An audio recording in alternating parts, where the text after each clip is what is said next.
नमस्कार दोस्तों। क्या नरेंद्र मोदी का 400 पार का सपना सिर्फ झूठ पर टिका है? क्या नरेंद्र मोदी का 400 पार का सपना भ्रष्टाचार पर टिका है? क्या नरेंद्र मोदी का 400 पार का सपना चुनाव को लूटने का है? और क्या नरेंद्र मोदी का 400 पार का सपना आस्तीन के सांपों के बूते, गद्दारों के बूते टिका है? और क्या नरेंद्र मोदी का 400 पार का सपना बलात्कारियों और यौन शोषकों के बूते टिका है? जी हां, आज यह सवाल है। और यह सवाल है कि क्या राहुल गांधी इतनी सारी साजिशों से लड़कर नरेंद्र मोदी को पटकनी दे पाएंगे? और क्या राहुल गांधी ने इसके लिए कोई प्लानिंग की है? और क्या राहुल गांधी इस देश को विचारधारा की लड़ाई में आगे बढ़ा पाएंगे, लोगों को समझा पाएंगे? जी हां, यह बड़ी चुनौती है। इसी चुनौती के बीच यह चुनाव हो रहा है। 2024 का लोकसभा चुनाव सामान्य चुनाव नहीं है। यह देश को बचाने का चुनाव है। यह देश के संविधान को बचाने का चुनाव है। यह देश के लोगों को हक देने का चुनाव है या हक छीनने का चुनाव है। यह देश क्या चाहता है, इस देश की बेटियां क्या चाहती हैं, इस देश के युवा क्या चाहते हैं, इस देश के किसान क्या चाहते हैं, इस देश के कामगार क्या चाहते हैं, इस देश के सर्वधर्म संभाव वाले इस देश के लोग क्या चाहते हैं। आज यह चुनाव इस पर टिका है। और जब इस पर टिका हो तो निश्चित रूप से एक अहम बात आके खड़ी हो जाती है। तो इसी पर आपसे आज बात करूंगा। सबसे पहले, नरेंद्र मोदी की पसंद बलात्कारी होते हैं, यौन शोषक होते हैं और ऐसे ही लोग होते हैं। क्यों होते हैं, यह एक सवाल खड़ा होता है।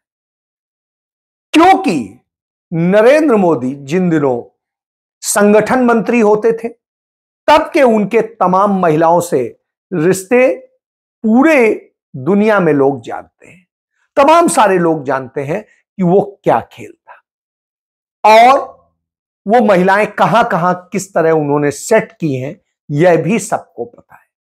इसके बाद में दूसरा सवाल कि नरेंद्र मोदी ने जिस महिला की जासूसी करवाई थी उसे अपने पास बुलाया था, अपने यहां रखा था, जिसका एफिडेविट सुप्रीम कोर्ट में मौजूद है।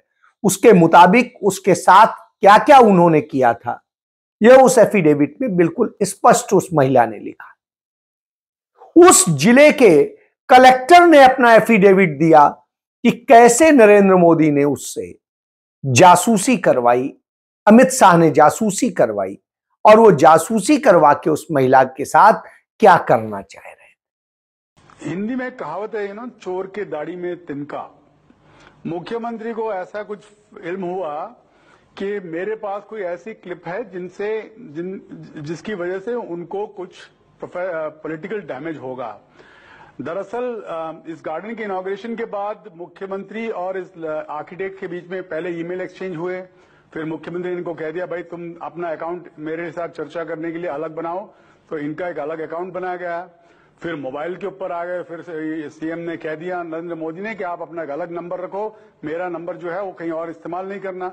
मैं ये इसलिए कह रहा हूं कि जब ये हुआ तब एवरी टाइम, तब तक इस लड़की को मेरे में इतना कॉन्फिडेंस था कि हर बात बताती थी। वो ये भी मुझे कहती थी कि मैं बहुत शुक्रगुजार हूं कि आपने मुझे मुख्यमंत्री से मिलाया है। तो एक काइंड ऑफ मेरा पेट्रनेज था, ऐसे मानकर हर गाइडेंस मेरे पास से लेने के लिए आती थी। तो उस समय दरमियान जब ये कहती तब मैं बात मानने को तैयार नहीं था कि ये तो शायद बंडल मार रही, अपने आप को इंपॉर्टेंट दिखाने की कोशिश कर रही है। लेकिन जब इसने मुझे कुछ एसएमएस दिखाए, बिल्कुल फ्रिवलस एसएमएस थे, मतलब मुख्यमंत्री के पास ऐसे एसएमएस भेजने का टाइम भी होगा ये भी कोई सोच नहीं सकता है। ऐसे फ्रिवलस एसएमएस जब उसने मुझे दिखाए तब मुझे लगा कि बात में कुछ दम है। और फिर जब रण उत्सव हुआ और वहां पर इसने मुझे, आर्किटेक्ट ने मुझे ये कहा कि नरेंद्र मोदी ने सुबह मुझे 7:30 बजे मिलने बुलाया। अब मैं डीएम था, मैंने किसी को इस तरह सीएम से मिलने की मुलाकात फिक्स नहीं की है, तो लड़की कैसे आएगी? तो आई सेड नॉट पॉसिबल। लेकिन बराबर 7:30 बजे वो वहां आई और सीएम ने उसको ये सवाल किया कि भाई तुम तो बैंगलोर जाने वाले थे। तब मुझे आइडिया आ गया कि लड़की झूठ नहीं बोल रही, क्योंकि सीएम को कैसे पता कि ये लड़की बैंगलोर जाने वाली थी? अगर एसएमएस एक्सचेंज नहीं होते, ईमेल एक्सचेंज नहीं होते, तो सीएम को तो इसके बारे में कोई पता होना नहीं चाहिए। इसलिए उसके पर से मुझे अंदाजा आ गया। एक बात बताइए प्रदीप शर्मा जी, आप इतने संगीन आरोप लगा रहे हैं नरेंद्र मोदी पर, आपके पास कोई सबूत है? क्योंकि कोर्ट ऑफ लॉ में आप ये जो आरोप लगा रहे हैं, अगर ये आरोप साबित नहीं हुए या कुछ बात जो आप कह रहे हैं प्रॉक्सिमिटी की या एसएमएस एक्सचेंज हुए, इसका सबूत क्या है? क्यों माने कि जो आप कह रहे हैं वो सही है? सबसे पहले मुझे ये बताइए, आपने अभी सर्वेलेंस की जो बात की है, इस लड़की को सर्वेलेंस में रखने का वजह क्या है? आज जब वो 2024 में चुनाव प्रचार करते हैं तो 14 अप्रैल को वो कहते हैं एनडीए के सिर्फ प्रज्वलन रेवन्ना और मंड्या से मेरे मित्र एचडी कुमारस्वामी आने वाली 26 अप्रैल को इनके लिए आपका हर वोट मोदी को मजबूती देगा, देश का भविष्य तय करेगा। कि देवगौड़ा का जो पोता है वो रवन्ना, उसको कहते हैं कि इसको जिताइए, इसे मजबूत कीजिए तो मैं मजबूत होऊंगा, यानी यौन शोषकों से मजबूत होंगे। ऐसा भी नहीं है कि नरेंद्र मोदी को उसका पता नहीं था। प्रधानमंत्री को इस बात का जवाब देना पड़ेगा कि किस हैसियत से, क्या सोचकर आपने इतने घिनौने दरिंदे को अपना साझा उम्मीदवार बनाया, और हर बार आप महिलाओं के खिलाफ अपराध करने वालों के साथ ही क्यों खड़े होते हैं? प्रधानमंत्री चुप रहेंगे, देश की महिला बाल विकास मंत्री जैसा कि आप सब जानते हैं मौन धारण कर लेती हैं। महिला सुरक्षा, महिला अपराध का कोई भी मुद्दा हो, वो सिर्फ एक मुद्दे पर बोलती हैं और वो आप सब मुझसे बेहतर जानते हैं।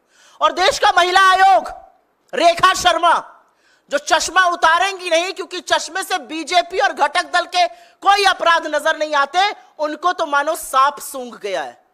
नोटिस पे नोटिस, नोटिस पे नोटिस, नोटिस पे नोटिस भेजेंगी विपक्ष को, लेकिन भाजपा के कुकृत्यों को, भाजपा के घटक दलों के कुकृत्यों को, इतने जघन्य अपराधी का कोई संज्ञान नहीं लिया जाएगा। नील बटा सन्नाटा।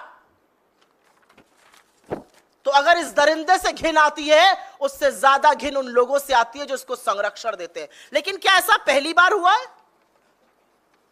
क्या ऐसा पहली बार हुआ है कि नरेंद्र मोदी ने उन लोगों का साथ दिया है जो महिलाओं का शोषण करते हैं? बिल्कुल नहीं। कुलदीप सिंह सेंगर की गिरफ्तारी तब हुई थी, जो दोषी पाए गए थे हत्या और बलात्कार के, गिरफ्तारी तब हुई थी जब इलाहाबाद हाई कोर्ट को बोलना पड़ा था, चिन्मयानंद पर कोर्ट को बोलना पड़ा था। सोनभद्र के विधायक रामदुलार गोंड, जो पॉक्सो में नाबालिग के रेप के दोषी पाए गए, उनको टिकट तब दिया था जब उनके ऊपर पॉक्सो का मुकदमा चल रहा था। चाहे वो उत्तराखंड की अंकिता भंडारी हो, चाहे वो गुजरात की बिल्किस बानो हो, और चाहे वो दिल्ली में बैठी हुई सबसे होनहार बेटियां हो जो यौन शोषण का आरोप लगाती हैं, उनको बूटों के तले रौंदा जाता है। लेकिन आरोपी को मोदी जी गोदी में बिठाकर संरक्षण देते हैं, आज तक उसका टिकट नहीं काट पाए हैं। और मैं बृजभूषण शरण सिंह की बात कर रही हूं। हर बार आधी आबादी के खिलाफ जघन्य कुकृत्य करने वालों के साथ नरेंद्र मोदी क्यों खड़े होते हैं? हर बार वो चुप क्यों रहते हैं? हर बार स्मृति ईरानी और महिला आयोग को सांप क्यों सूंघ जाता है? और मैं आपके माध्यम से आपके सीनियर मूर्धन्य पत्रकारों से भी सवाल पूछती हूं, क्यों है इतना सन्नाटा? कितने शो हो रहे हैं इस पर? कितनी टिप्पणियां लिखी जा रही हैं पेपर पर? कितने एडिटोरियल्स लिखे जाएंगे? आज ये सवाल पूछा जाएगा, क्योंकि सभ्य समाज में, राजनीतिक जीवन में, सार्वजनिक जीवन में ऐसे लोगों की कोई जगह नहीं है। और ऐसे लोगों को बढ़ावा देने का काम, ऐसे लोगों को संरक्षण देने का काम, ऐसे लोगों को राजनीतिक हैसियत बढ़ाने का काम खुद नरेंद्र मोदी और अमित शाह कर रहे हैं। नरेंद्र मोदी की पार्टी के ही वरिष्ठ नेता गौड़ा ने चिट्ठी लिख करके नरेंद्र मोदी को सबूतों सहित दिसंबर 2023 में ही बताया था कि इसका समर्थन मत करना, यह बहुत बड़ा यौन शोषक है, और उसके तमाम सबूत भेजे। उसके बाद में उन्होंने प्रेस कॉन्फ्रेंस करके भी बताया और तमाम तरीके से बताया। अब उसकी वह पेन ड्राइव मिली तो उसमें 2900 कुछ महिलाओं के साथ उसने यौन शोषण किया था, जिसके वीडियो फुटेज थे। अब आप समझ सकते हैं 2900 कितनी महिलाओं के साथ उसने किया। उसने 7 साल की बच्ची भी नहीं छोड़ी और 60-65 साल की उसके यहां काम करने वाली उस महिला को भी नहीं छोड़ा। उस महिला ने बड़ा विरोध किया, वो वीडियो में देख रहा है। उसने पुलिस में जाके एफआईआर की है। लेकिन इसके पहले ही नरेंद्र मोदी ने उसे जर्मनी भगवा दिया, उसे भागने में मदद की। आप समझ सकते हैं कि नरेंद्र मोदी क्या कर रहे हैं। तो यह इनका चरित्र है।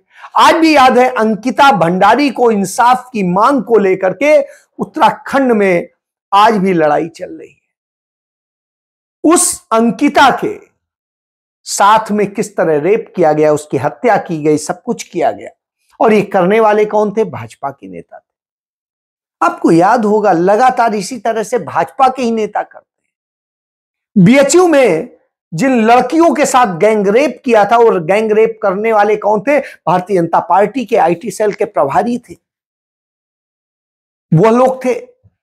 और इसी तरीके से मणिपुर में लड़कियों की नग्न परेड निकालने वाले कौन थे? वो भी भारतीय जनता पार्टी के ही थे। इसी तरीके से तमाम सारे काम। चुनाव के समय मोदी जी इस देश के प्रधानमंत्री आकर आपको सिर्फ इधर उधर की बातें बताते हैं। आजकल मेरी बहनों की बातें करते हैं, आपके मंगलसूत्र की बातें करते हैं, आपके गहनों की बातें करते हैं। मैं इनसे पूछना चाहती हूं कि ये कहां थे जब हमारे ओलंपिक मेडलिस्ट के साथ अत्याचार हुआ? कहां थे ये लोग जब हाथरस और उन्नाव में महिलाओं के साथ बलात्कार हुआ और उन महिलाओं को जला दिया गया? तो मोदी जी ने किसके पक्ष में बोले? क्या महिलाओं के पक्ष में बोले? क्या मोदी जी की सरकार ने उन अपराधियों की रक्षा की? मैं उनसे पूछना चाहती हूं कि आज कर्नाटका में एक बहुत बड़ी बात निकली है कि उनके साथ जो मंच पे खड़े थे, जिनके लिए मोदी जी ने वोट मांगा, उन्होंने हजारों महिलाओं के साथ दुष्कर्म किया, हजारों महिलाओं के साथ। मैं पूछना चाहती हूं मोदी जी क्या कहते हैं इसके बारे में? क्या कहते हैं हमारे प्रधानमंत्री इसके बारे में? हमारे गृह मंत्री क्या कहते हैं इसके बारे में? कुछ समय पहले 3 दिनों के लिए मैं अपनी बेटी से मिलने गई।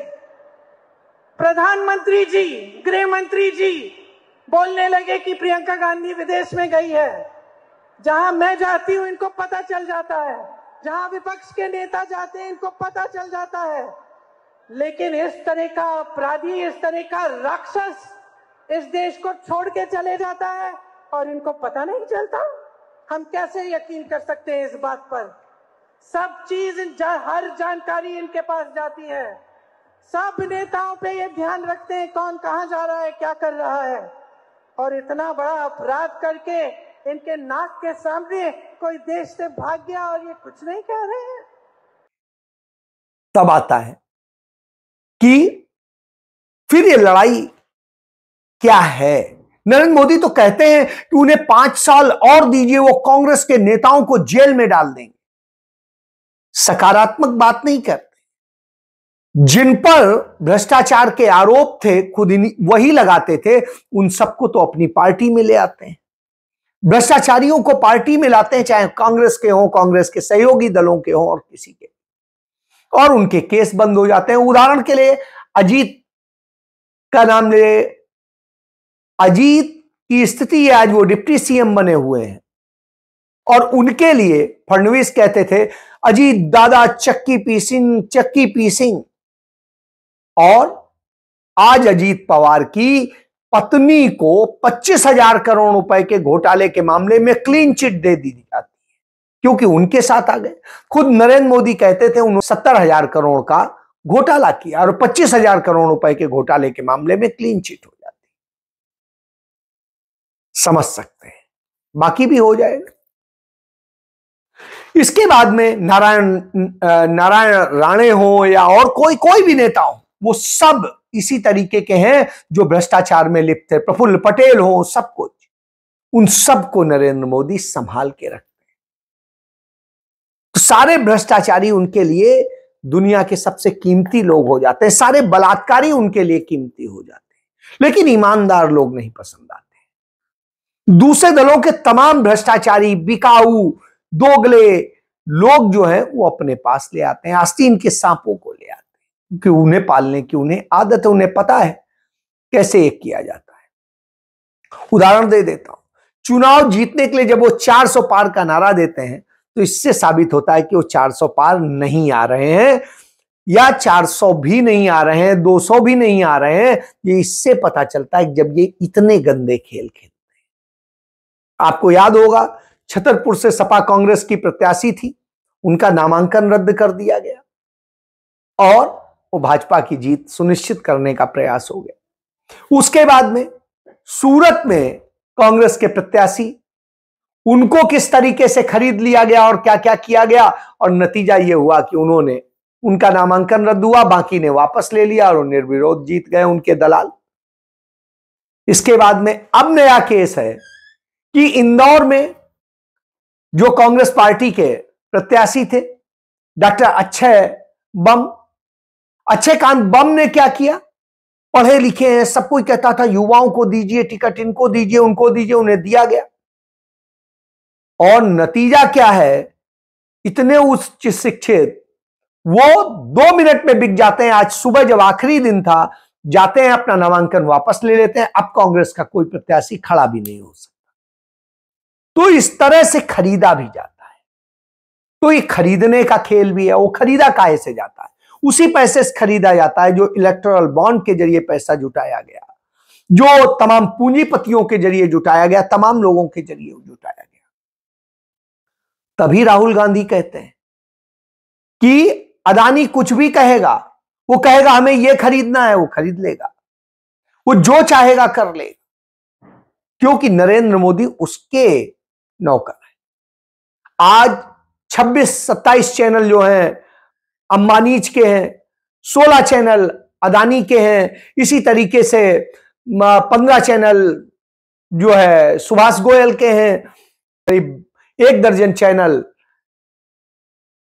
कार्तिक शर्मा के हैं, इसी तरीके से रजत शर्मा के हैं, इसी तरीके से दूसरे और तमाम सारे लोगों के। तो कोई भाजपा का सांसद है, कोई भाजपा का दूसरा पदाधिकारी है, कोई भाजपा से सांसद रह चुका है, कोई इसी तरीके से जुड़ा हुआ है और कोई नरेंद्र मोदी का पोषक है। तो इससे आप समझ सकते हैं इन चैनल्स से आपको सच मिलने वाला नहीं। तो जब इनसे सच मिलेगा नहीं और इधर नफरत और झूठ पनपाई जाएगी, इधर कहा जाएगा कि कांग्रेस सत्ता में आई, इंडिया गठबंधन आया, एनडीए कहते हैं, वो आया तो हर साल अलग प्रधानमंत्री होगा, ये होगा, वो होगा। साहब, इसका मतलब है आप मान के चल रहे हैं कि कांग्रेस सत्ता में आ रही है, इसलिए आप इस तरह से डरवा रहे हैं, इसलिए आप इस तरह से करते हैं।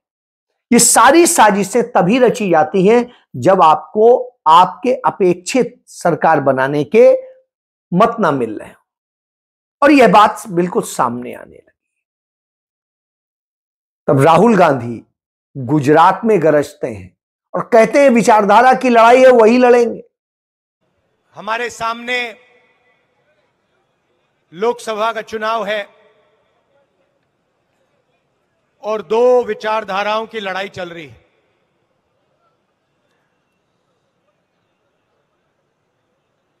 सवाल यह है कि हिंदुस्तान का लोकतंत्र और संविधान बचेगा या नहीं बचेगा। बीजेपी के, आरएसएस के लोग चाहते हैं